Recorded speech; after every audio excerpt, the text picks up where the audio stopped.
আসসালামু আলাইকুম। এই ভিডিওতে আমি ডিরেক্ট মেথড নিয়ে কথা বলবো। ডিরেক্ট মেথড হচ্ছে ইএলটি বইয়ের একটা চ্যাপ্টার, যেটা একটা টিচিং মেথড, এবং এই ভিডিওটি কাদের জন্য? অনার্সের 4th ইয়ারের স্টুডেন্টসদের জন্য, যাদের অ্যাপ্রোচেস অ্যান্ড মেথডস অথবা ইএলটি বা ইংলিশ ল্যাঙ্গুয়েজ টিচিং, এই বইয়ের আসলে অনেকগুলো নাম। মূলত এই বইটি তোমাদের যাদের কোর্সে আছে, 4th ইয়ারে বেশিরভাগেরই থাকে, তাদের জন্য ডিরেক্ট মেথড এই টপিকটি। তো ডিরেক্ট মেথড টপিকটা আসলে কি? ডিরেক্ট মেথডের নাম থেকেই আমরা এই টপিক জিনিসটা কি সেটাকে আমরা মনে রাখবো। দেখো, ডিরেক্ট বলতে সরাসরি বোঝাচ্ছে, মেথড হচ্ছে একটা উপায়। তো সরাসরি উপায়, সরাসরি উপায় কি শেখানো হয়? যেহেতু আমাদের এই বইটাই হচ্ছে ইংলিশ ল্যাঙ্গুয়েজ টিচিং, তার মানে কি ইংলিশ ল্যাঙ্গুয়েজটা শেখানো হবে যখন সরাসরি ভাষাতে। আসলে ইংলিশ ল্যাঙ্গুয়েজ না, যে কোনো ভাষাই যদি সরাসরিভাবে শেখানো হয়। এবার সরাসরি বলতে কি বোঝায়? বইয়ে তোমাদের একটা লাইন পাবে এরকম, যে when one language is taught, যখন একটা ভাষা তোমাদেরকে শেখানো হয়, at the same way how you learn your mother tongue, যেভাবে, ঠিক একইভাবে যেভাবে তুমি তোমার মাতৃভাষা শিখেছো। আমরা আমাদের মাতৃভাষা যেভাবে শিখেছি, একইভাবে যদি আমাদেরকে ডিরেক্ট মেথড শেখানো হয়, বা কোনো একটা নতুন ভাষা শেখানো হয়, এই পদ্ধতিটাকে বলা হয় ডিরেক্ট মেথড। তোমাদের কাছে যদি বই না থাকে অসুবিধা নেই, আমি বইয়ের ছবি তুলে আমি তোমাদের লাইন বাই লাইন দেখিয়ে দিব, এবং আমি বোর্ডেও হয়তো বা কিছু তোমাদেরকে দেখাবো। তো আমার বিশ্বাস যে ডিরেক্ট মেথড সম্পর্কে এই ভিডিওটা দেখলে তোমাদের আর কোনো কনফিউশন বা প্রশ্ন থাকবে না। আর আমি আসলে জানতাম না যে এত সহজ সুন্দর একটা ভিডিও, টপিক নিয়ে ভিডিও আমি আগে করিনি। হঠাৎ করে আমি দেখলাম যে আমি ভিডিওটা করিনি। আমাকে বেশ কয়েকজন কমেন্ট করে জানিয়েছে, ভাই ডিরেক্ট মেথড নিয়ে ভিডিও চাই স্যার, ডিরেক্ট মেথড নিয়ে ভিডিও চাই। আমি বলতাম যে শুধু ভিডিও আছে। আমি ভাবছিলাম যে হয়তো বা ভিডিও করে রেখেছি, জানি না। তো পরে দেখলাম যে আসলে আমি ভিডিওটা করিনি। তো সরি ফর ইন্টারাপ্টিং। তো দেখো, ডিরেক্ট মেথডে আমাদেরকে ভাষাটা কীভাবে শেখানো হচ্ছে? ঠিক মাতৃভাষা যেভাবে শেখানো হয়েছে সেভাবে। এবার ভাষা শেখার বাস্তবে দুটো উপায় আছে। একটা হচ্ছে সাবকনশাস মাইন্ডে, অর্থাৎ অবচেতন মনে তুমি ঘুমিয়ে ঘুমিয়ে শিখে যাও। দেখো, শিশু কিন্তু মাতৃভাষা তাকে জোর করে শেখানো হয় না যে তোমাকে কথা বলতেই হবে। ইংলিশ যেভাবে আমাদেরকে শেখানো হয় ঠেলে ঠেলে জোর করে গ্রামার শিখিয়ে, বাংলা কিন্তু এভাবে শেখানো হয় না। বা ইংল্যান্ডে যারা বাস করে বা ইংরেজিতে কথা বলে যেসব দেশের লোকজন, তাদেরকে কিন্তু জোর করে ভাষা শেখানো হয় না, তারা অটোমেটিক্যালি সাবকনশাস মাইন্ডে শিখে যায়। তো এটাকে বলা হয় অ্যাকুইজিশন, অর্জন করা। আর আরেকটা, আমরা যে গ্রামাটিক্যাল রুলস টুলস এই সমস্ত ভোকাবুলারি মুখস্থ করে যেটা শিখি, এটাকে বলা হচ্ছে লার্ন বা লার্নিং। তো এই গ্রামাটিক্যাল রুলস মুখস্থ করে আমরা যে ভাষাটা শিখি সেটাকে বলা হয় জিটিএম বা গ্রামার ট্রান্সলেশন মেথড। ওটা বাদ, ওটা আলাদা অধ্যায়, ওখান থেকেও প্রশ্ন আসতে পারে, আমার ভিডিও আছে, তোমরা সেগুলো দেখে নিতে পারো। তো ডিরেক্ট মেথডে কী করা হয়? তোমাকে খেয়াল করো, তোমার চারপাশে এমন একটা সিচুয়েশন বা এমন একটা পরিবেশ তৈরি করা হবে যেখানে সবাই সব কিছুই ইংলিশে বলবে, দেখাবেও ইংলিশে, কথা বলবে ইংলিশে, টিচারদের প্রশ্ন করলে ইংলিশে। ইভেন তোমার ধরো ক্লাসরুমে খুব বড় জোরে ওয়াশরুম চেপেছে, সেটাও তুমি বাংলাতে বা অন্য কোনো ভাষাতে বলতে পারো না, তোমাকে ইংলিশেই বলতে হবে। তো তখন কি হবে? আশেপাশের সবাই যেহেতু ইংলিশে বলছে, তার মানে কি এই পরিবেশটা কিন্তু একটা মাতৃভাষা শেখার সময় আমরা যেমন আমাদের বাবা, চাচা, মামা, খালা, খালু, বাবা, মা সবাই বাংলাতে কথা বলতো, সেটা শুনতে শুনতে আমরা কিন্তু অলরেডি আস্তে আস্তে বলার চেষ্টা করতে করতে বাংলা শিখে ফেলতাম। তো এভাবে যখন আমাদেরকে একটা ক্লাসরুমে দেওয়া হয়, যে ক্লাসরুমের এনভায়রনমেন্ট সব কিছুই ইংলিশে, তখন কিন্তু আমরা অটোমেটিক্যালি ধীরে ধীরে ইংলিশ বলতে শুরু করি, ইংলিশ শিখতে শুরু করি, বা যে কোনো ভাষাই টার্গেট ল্যাঙ্গুয়েজ হিসেবে আর কি। তো ডিরেক্ট মেথড আসলে এরকমই একটা মেথড, যে মেথডে তোমাদেরকে সরাসরি উপায়, অর্থাৎ এমন একটা সার্কামস্টেন্সে, এমন একটা পরিবেশের মধ্যে দেওয়া হবে, যে পরিবেশে তুমি পরিবেশের সাথে মানিয়ে নেওয়ার জন্যই তুমি ভাষা শিখে যাবে। অর্থাৎ তোমাকে যদি আমি সরাসরি কোনো কিছু না শিখে ইংলিশ স্পিকিং একটা কান্ট্রিতে তোমাকে রেখে আসি, 2 বছর পর তোমাকে নিয়ে আসি, তুমি কিন্তু অলরেডি ইংরেজি ভাষা শিখে যাবে। তুমি কোন মেথডে শিখছো? তুমিও ডিরেক্ট মেথড অনুসরণ করে শিখেছো, বইটই ছাড়াই। আর টিচার যখন এটা ক্লাসরুমে দেখো, আমি এই ভিডিওতে দেখাবো কি ফিচার্স কী কী থাকবে ডিরেক্ট মেথডের, ক্লাসরুম টেকনিক্স কী কী থাকে, সবই আমি বই থেকে দেখিয়ে দিব। তো এটা ছিল হচ্ছে আমার ওভারঅল আলোচনা, যে ডিরেক্ট মেথডটা আসলে বোঝার জন্য। আমার মনে হয় তোমরা বুঝতে পেরেছো, না বুঝতে পারলেও সমস্যা নেই, ভিডিও দেখতে থাকো, এগোতে থাকো, বুঝে যাবে। ওকে, আমার একটু সর্দি লাগছে। আচ্ছা, এবারে আমরা ডিরেক্ট মেথডের বইয়ে চলে আসবে। আমি তোমাদেরকে ছবি তুলে ভিডিওতে দিয়ে দেওয়ার চেষ্টা করব। তো ডিরেক্ট মেথড এখানে দেখো, যে কোনো ভাষাই শেখানো হয় মূলত সরাসরিভাবে। তো এখানে আমরা প্রথমে অবজেক্টিভস বা উদ্দেশ্যটা আমি তোমাদেরকে বইয়ে আর দেখাচ্ছি না, আমি নিজেই একটুখানি বলে দিই। The basic premises of the direct method is the student will learn to communicate in that target language partly by learning how to think it communication in the target language. আমি বলে দিই, ডিরেক্ট মেথডের মূল একটাই উদ্দেশ্য, সেটা হচ্ছে তোমাদেরকে how to think in English or how to think in the target language, কীভাবে আমাদের টার্গেট ল্যাঙ্গুয়েজে চিন্তা করব, এটা শেখানো। তোমাকে যখন একটা সিচুয়েশনের মধ্যে বাধ্য করে দেওয়া হয় যেখানে তুমি ইংলিশ বলতে বাধ্য, তখন কিন্তু তুমি ইংলিশে কী করবে? কথা বলতে বলতে একটা সময় ইংলিশে থিঙ্কিং করা শুরু করো। তোমাকে যদি আমি গাছের কথা বলি, তোমার একটা গাছের চিত্র মাথায় আসবে, ট্রির চিত্র, ট্রি বললে আমাদের একটু লেটে আসে। বা আমি তোমাকে যদি বলি যে 2 লাইন কথা ইংলিশে বলো, তুমি প্রথমে কি করবা? ওয়াও, আমার ভয়েস চেঞ্জ হয়ে গেল। যাই হোক, তোমাকে যদি আমি বলি যে 2টা লাইন বা 3টে লাইন তুমি ইংলিশে বলো, তুমি সাধারণত প্রথমে সেটাকে বাংলাতে চিন্তা করো, তারপর সেটাকে আমাদেরকে ইংলিশে বলো। যে কারণে হয় কি, এই মাথার মধ্যে যে ট্রান্সলেশন প্রসেসটা হয় একটু ধীরে হয়ে যায়। আর ডিরেক্ট মেথডের মূল উদ্দেশ্যই হচ্ছে এই ট্রান্সলেশন প্রসেসটাকে টোটালি অফ করে দেওয়া। অর্থাৎ একটা শিশু বাচ্চাকে বা যাকেই হোক, শুরু থেকেই তাকে ইংলিশে ভাববে, ইংলিশেই অ্যান্সার করবে, ইংলিশেই কোশ্চেন করবে। এটা শেখানোটাই হচ্ছে ডিরেক্ট মেথডের মূল উদ্দেশ্য। আর এখানে জানার বিষয় শুধু একটাই, L1 লেখা আছে বারবার, L1। L1 বলতে তোমরা বুঝে নিও, L1 বলতে বোঝাচ্ছে হচ্ছে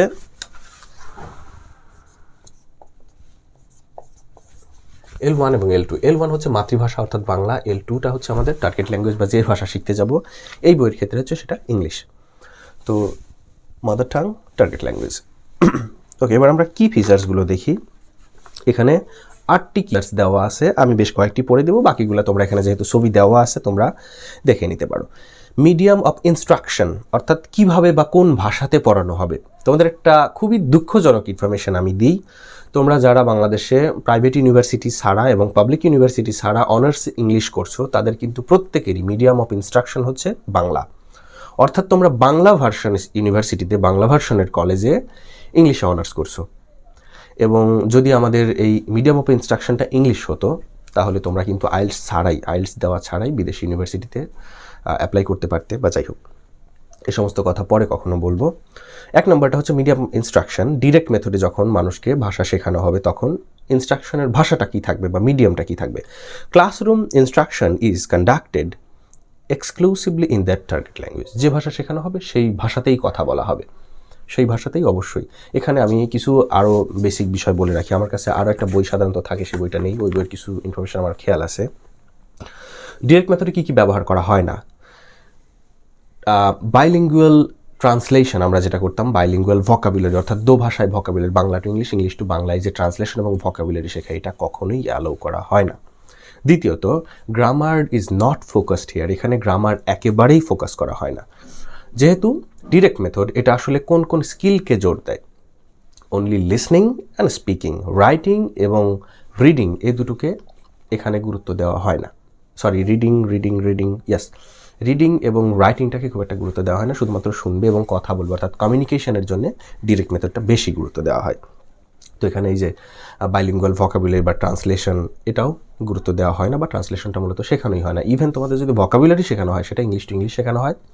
আর একটা অপশব্দ পাবে, সেটা হচ্ছে রিয়েলিয়া, ইউজিং রিয়েলিয়া, REALIA। রিয়েলিয়া বলতে বোঝায় হচ্ছে রিয়েল অবজেক্টস। যেমন ক্লাসরুমে তোমাদেরকে বিভিন্ন সবজি নিয়ে এসে দেখানো হবে, দিস ইজ অ্যাপেল, সবজি বলতেছি আর কি, দিস ইজ মনে করো কলিফ্লাওয়ার, দিস ইজ ক্যারট, এরকম দেখাবে তোমাদেরকে। অর্থাৎ বাংলাতে বলা যাবে না বা অন্য যে কোনো ভাষায় বলা যাবে না, শুধুমাত্র টার্গেট ল্যাঙ্গুয়েজে সেগুলো দেখাবে। তো এই শব্দটাও তোমরা বইয়ের মধ্যে পাবে। আমরা আবার কি ফিচার্সে চলে আসি। দ্বিতীয় কি features, vocabulary and sentences are selected and taught on the basis of their usefulness in everyday situation. Everyday সিচুয়েশনে যে সমস্ত ভোকাবুলারিগুলোকে ব্যবহার করা হয়, সেগুলোই এখানে শেখানো হয় এবং সেগুলো দিয়েই মূলত বাক্য তৈরি করা হয় বা প্র্যাকটিস করানো হয়। আরও কিছু বিষয় থাকে। টিচার মাঝে মধ্যে তোমাদেরকে নিয়ে ক্লাসরুমের বাইরে চলে যাবে, কোনো দোকানে নিয়ে যে দেখাবে যে কোনো জিনিস কিনতে হলে কীভাবে কন্ডাক্ট করতে হয়। Okay, third, for the sake of developing oral communication skills, question answer exchange are frequently arranged. এই যে কমিউনিকেশন স্কিলস বাড়ানোর জন্য প্রশ্ন উত্তর, এই বিষয়টাকে বারবারই অ্যারেঞ্জ করা হয় ক্লাসরুমের মধ্যে, between teachers and students in a small intensive classes. তোমার ছোট্ট আকারে হোক বা যেভাবেই হোক, টিচার এবং স্টুডেন্টদের মধ্যে কোশ্চেন অ্যান্সারগুলোকে প্রাধান্য দেওয়া হয়। তোমরা যারা খুবই মানে একটু দুর্বল আছো ইংলিশে, তোমাদের দেখবে যে আমি যদি কোনো টপিকে তোমাকে যদি বলি যে ধরো আজকে দিনটা তুমি কীভাবে কাটালে, how you spend your this day, তোমাকে যদি জিজ্ঞেস করি, তুমি দেখবে যে খুব গোছায় সুন্দর করে বলতে পারবে না। কিন্তু আমি যদি তোমাকে একটা একটা করে ছোটো ছোটো করে ভেঙে প্রশ্ন করি যে তুমি সকালে কী করছো, দুপুরে কী করছো, ঠিক তারপর কী করলা, কীভাবে কী করলে, তাহলে দেখবে তুমি অ্যান্সার করতে পারো। তো এই জন্য ভাষা শেখানোর জন্য কী করা হয়, কোশ্চেন অ্যান্সার এক্সচেঞ্জেস বলতে যে প্রশ্নোত্তর আদান প্রদান, এটা করানো হয়। তারপর grammar is taught inductively. Grammar দুভাবে পড়ানো হয়, একটা ইন্ডাকটিভলি আর একটা হচ্ছে ডিডাকটিভলি। ইন্ডাকটিভ মেথডটা হচ্ছে তোমাকে, যেমন ধরো তোমাকে আমি গ্রামার শেখাবো। কি গ্রামার শেখাবো? থার্ড পারসন সিঙ্গুলার যদি সাবজেক্ট হয়ে থাকে, ভার্বের সাথে এস বা ইয়েস যুক্ত হয়, এটাকে আমি মুখস্থ করাই দিলাম। এটা হচ্ছে ডিডাকটিভলি আমি তোমাকে শেখাইলাম। আর এটাকে যদি আমি ইন্ডাকটিভলি শেখাবি, আমি শুধুমাত্র এরকমভাবে বলবো I go to school and he goes to school. I go to school, he goes, I go, he goes. অর্থাৎ উদাহরণ দেওয়ার মাধ্যমে তোমাকে আমি বুঝিয়ে দিচ্ছি he goes, she goes, Palash goes, but I and you go. এভাবে বোঝানো, অর্থাৎ তোমাকে আমি গ্রামার কিছুই শেখাবো না, কিন্তু উদাহরণ দেওয়ার মাধ্যমে বোঝানোকে বলা হয় ইন্ডাকটিভলি। দ্যাট ইজ, উদাহরণস্বরূপ, rules are not given by the teachers. গ্রামারের রুলস কখনোই টিচারদের দ্বারা দেওয়া হয় না। Student are made to discover the rules. Student নিজেরাই কী করে? রুলস ডিসকভার করে। যখনই তোমাকে আমি বলবো হি অর শি গোজ, তখন তুমি নিজেই রুলসটাকে ডিসকভার করে ফেলবা যে হ্যাঁ, হি অথবা শি থাকলে এখানে গোজ হবে, গো হবে না। আই ইউ উই থাকলে গো হবে। ওকে, তারপর নিউ টেকনিক পয়েন্টস আর ইন্ট্রোডিউসড ওরালি ফার্স্ট। নতুন বিষয়গুলোকে, নতুন টেকনিকগুলোকে মৌখিকভাবে প্রথমত বলা হয়। ওরালি মানে মৌখিক। That is, student listen and speak before the reader right. লেখাপড়ার আগেই তারা কী করবে? তারা কথা বলবে এবং শুনবে। হ্যাঁ, এই দুটো স্কিলকেই ডিরেক্ট মেথডে গুরুত্ব দেওয়া হয়। ভিডিও বেশ বড় হয়ে যাচ্ছে। তোমাদের বড় ভিডিও আসলে তোমাদের জন্য বিরক্তিকর নাকি হেল্পফুল, আমাকে এটা জানাবে। আমি ভিডিও বড় হয়ে যাওয়ার ভয়ে তোমাদের জন্যে আমি খুব দ্রুত কথা বলার চেষ্টা করি, খুব দ্রুত শেষ করার চেষ্টা করি। আমাকে প্লিজ একটা কমেন্ট করে জানাবে। Translation is not allowed here. হ্যাঁ, ইন টিচিং ভোকাবুলারি শেখানোর সময় ট্রান্সলেশনটা ব্যবহার করা হবে না। এখানে আরও বিস্তারিত লিখে দিছে, আমি পড়তে চাচ্ছি না। আনলাইক জিটিএম এর মতো একটা কাজ করা হয় না। সেটা কি? Both speech and listening comprehension are taught. Speech এবং লিসনিং কম্প্রিহেনশন, অর্থাৎ জিটিএমে আমাদেরকে হচ্ছে রিডিং অ্যান্ড রাইটিং দেখানো হতো, এখানে সেটার মতো করা হয় না। আনলাইক করা হয়, কি করা হয়? লিসনিং এবং স্পিচ। স্পিচ বলতে কথা, লিসনিং হচ্ছে শোনা। এই দুটোকে গুরুত্ব দেওয়া হয়। Okay, native like pronunciation and correct grammar are emphasised. নেটিভদের মতো প্রোনাউন্সিয়েশনটা শেখানো হয় এবং কারেক্ট গ্রামারটাও, সঠিক গ্রামারটাকে মোটামুটি শেখানো হয় আর কি। কারেক্ট গ্রামার কথা বলার সময়। বাস্তবে এখানে এই লাইনটা, বাস্তবে গ্রামাটিক্যাল বিষয়গুলো খুব বেশি ফোকাসড করা হয় না। এখানে লাইনটা লিখছে, দিতে পারো, অসুবিধা নেই। ওকে, এবার হচ্ছে তোমাদের টেকনিক্স। আমার মনে হয় টেকনিক্সটা আসলে সেরকম বোঝানোর কিছু নেই। ভিডিও এমনিতে অনেক লম্বা করে ফেলছি, একটুখানি বুঝাই দিই আর আমি ছবি দিয়ে দেবো, তোমরা একটু দেখে নেবে প্লিজ। ওকে, প্রথমটা হচ্ছে রিডিং অ্যালাউড। স্টুডেন্টদেরকে ডায়লগ দেওয়া হয়, তারা জোরে জোরে পড়বে। জোরে জোরে উচ্চস্বরে পড়লে বাকিরা শুনতে পারবে। ইন্টোনেশনের মাধ্যমে, স্বরের ওঠানামার মাধ্যমে বোঝা যাবে। ওকে, তারপরটা হচ্ছে কোশ্চেন অ্যান্ড অ্যান্সার এক্সারসাইজ। বারবার প্রশ্ন উত্তর প্র্যাকটিস করা হবে। ওকে, নেক্সট, স্টুডেন্ট সেলফ কারেকশন। স্টুডেন্টরা বসে বসে প্র্যাকটিস করবে, নিজেরাই ঠিক করবে। হঠাৎ প্রয়োজন হলে টিচারকে ডাকবে। অর্থাৎ এটা হচ্ছে স্টুডেন্ট সেন্টার্ড ক্লাসরুম। জিটিএমটা ছিল আমাদের, আগের জিটিএমটা ছিল হচ্ছে টিচার সেন্টার্ড ক্লাসরুম। ওকে, তারপরটা কনভারসেশন প্র্যাকটিস। কনভারসেশন বারবার প্র্যাকটিস করা হবে, স্টুডেন্ট টু স্টুডেন্ট এবং স্টুডেন্ট টু টিচার। স্টুডেন্ট এবং টিচারদের মধ্যেও, স্টুডেন্টদের মধ্যেও। ওকে, তারপর dictation. The teacher reads the passage aloud. একটা প্যাসেজটাকে টিচার কী করবে? একটু উচ্চ স্বরে পড়বে। Okay, a number of times, বেশ কয়েকবার একটা প্যাসেজ বারবার টিচার পড়বে। Okay, a various speed and tempo. আলাদা আলাদা গতিতে, এবং টেম্পো বলতেও বোঝায় হচ্ছে স্বর, আলাদা আলাদা স্বরে। While student write down what they hear. যেখানে স্টুডেন্টরা লিখবে যে তারা কি শুনছে। ডিকটেশনের মধ্যে যেটা আমরা পেলাম সেটা হচ্ছে টিচার কি করবে? বারবার একটা প্যাসেজ বলবে, আলাদা আলাদা টেম্পো এবং আলাদা আলাদা স্পিচ এবং আলাদা আলাদা স্পিডে। অর্থাৎ একবার দ্রুত বলবে, ধীরে বলতে পারে। কিছু কিছু লাইন যেটা জোরে বলার দরকার, যেমন হোয়াট আর ইউ ডুইং, দেখবা যে এটার কিন্তু আলাদা একটা স্পিচ ইন্টোনেশন থাকে। এই ইন্টোনেশন ব্যবহার করে টিচাররা বলবে এবং স্টুডেন্টরা কে কী শুনলো সেটা তারা লিখবে। তারা ওখান থেকে কিন্তু বুঝতে পারবে যে আমি কোন ওয়ার্ডটা, আমি ডটার বললাম নাকি ওয়াটার বললাম, তুমি কোনটা বুঝলে। এটা তোমার, যেহেতু এটা গুরুত্ব দেয় হচ্ছে স্পিকিংকে এবং লিসনিংকে, তোমার লিসনিংটাকে টেস্ট করা হচ্ছে এভাবে। ওকে, দ্বিতীয়টা হচ্ছে paragraph writing. Student write paragraph in their own words using their target language in various models. বিভিন্নভাবে তারা কী করবে? প্যারাগ্রাফ লিখবে। স্টুডেন্টদেরকে প্যারাগ্রাফও লিখতে দেওয়া হবে। তো এই চ্যাপ্টার থেকে, অর্থাৎ ডিরেক্ট মেথড থেকে তোমরা কি কি প্রশ্ন পড়বে সেটা যদি সহজে বলতে যাই, তাহলে তোমাদের মূলত ডিরেক্ট মেথডের সেট সাজেশনস বই তোমরা মনে হয় ফলো করো। আমি একটু দেখাচ্ছি।